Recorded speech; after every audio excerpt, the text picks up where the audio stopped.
Muraho neza bakunzi b'inkuru nshyashya TV.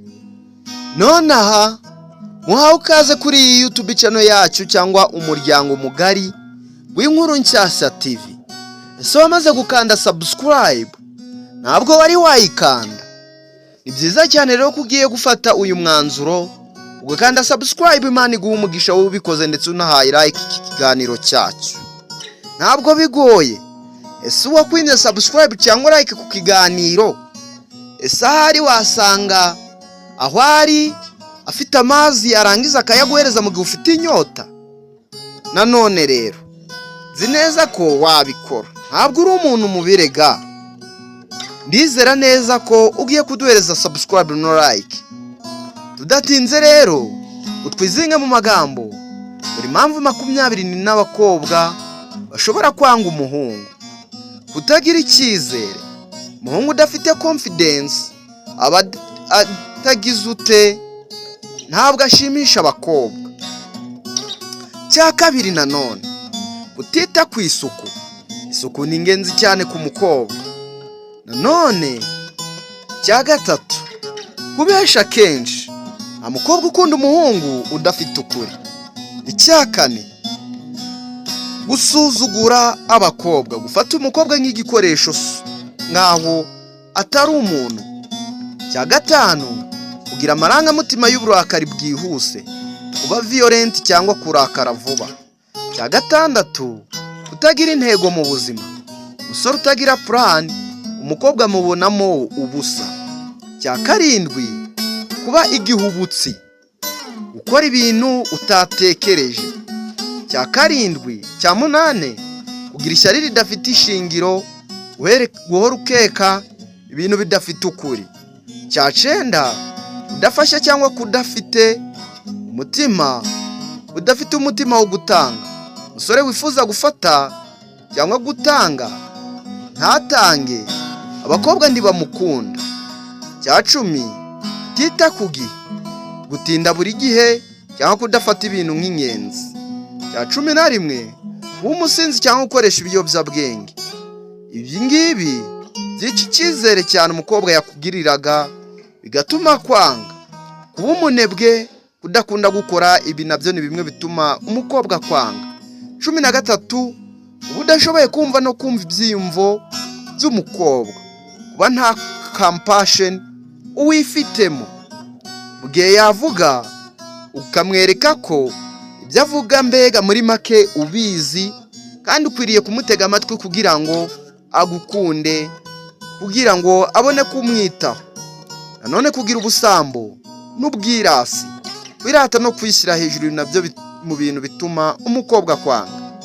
Kutubaha inshuti n'umuryango w'umukobwa, biragaragaza neza kutubaha.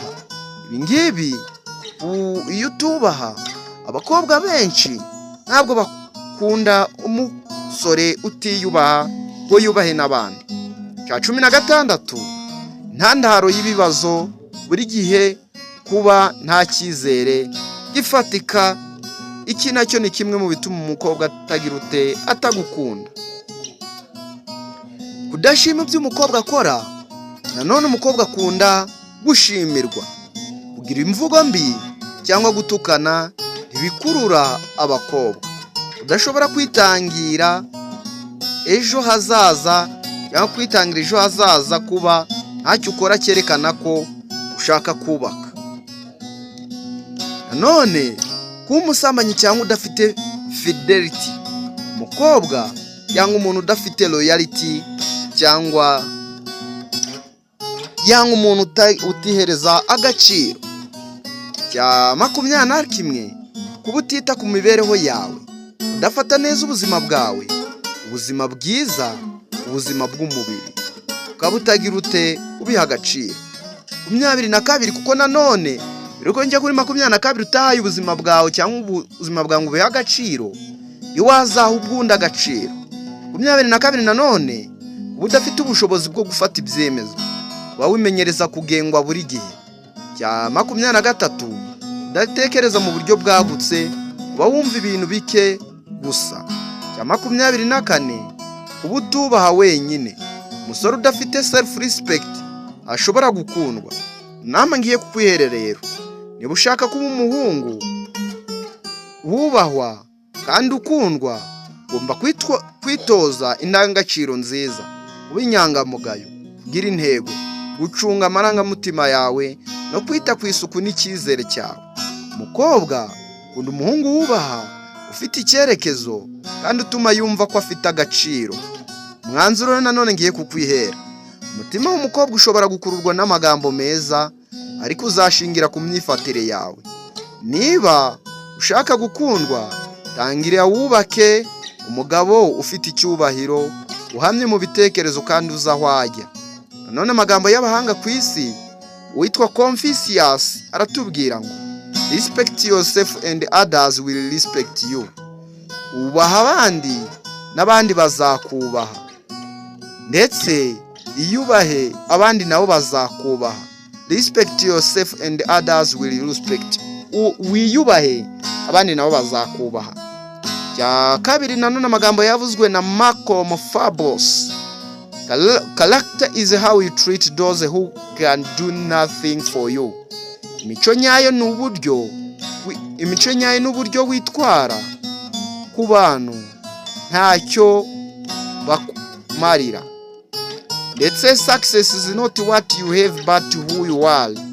Bob Ben niko yavuze, intsinzi si ibyo ufite ahubwo ni uwo uriwe. Ndagukunda cyane cyane, wamaze gukora subscribe mani guha umugisha.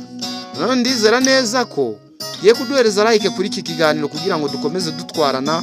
Duhereza subscribe kugira ngo ibiganiro tuzahe uploadinga byose uzajya ubibona. Ndabakunda cyane cyane, Imana ikomeze bandebera icyoroshye. Ciao.